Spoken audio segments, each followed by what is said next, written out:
Some parents do everything in their power to mitigate screen harms at home, but then their children go to school and they experience hours of screen time in the guise of educational technology, or ed tech.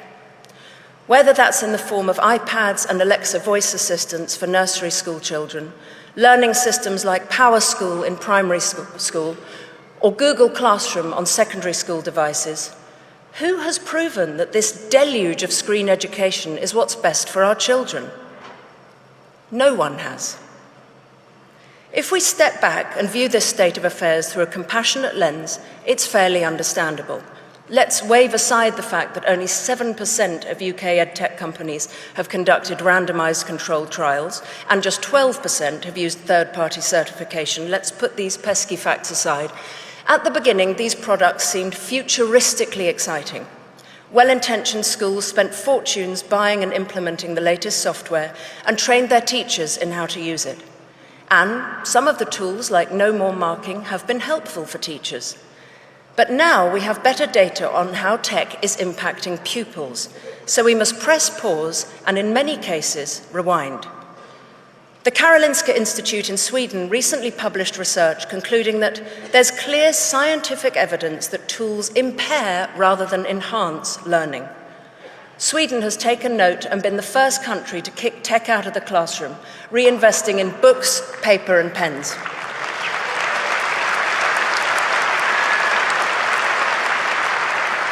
They had the courage to admit that EdTech was a failed experiment. Bill Gates himself said that devices have a lousy record in the classroom. Mark Zuckerberg went to a tech-free school in Boston. Steve Jobs didn't let his own children use iPads. UNESCO says moderation should be the key word relating to classroom tech use. The OECD found that most EdTech has not delivered the academic benefits once promised, and that students who use computers very frequently at school do a lot worse in most learning outcomes. Global test scores in maths, science, and reading are plummeting.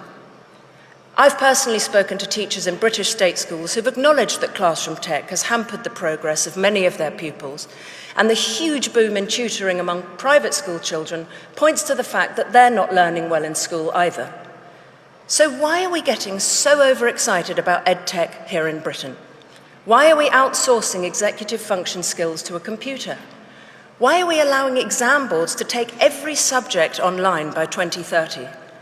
All the emerging research should generate a pulling up of the drawbridge rather than the open-armed embrace that we're seeing.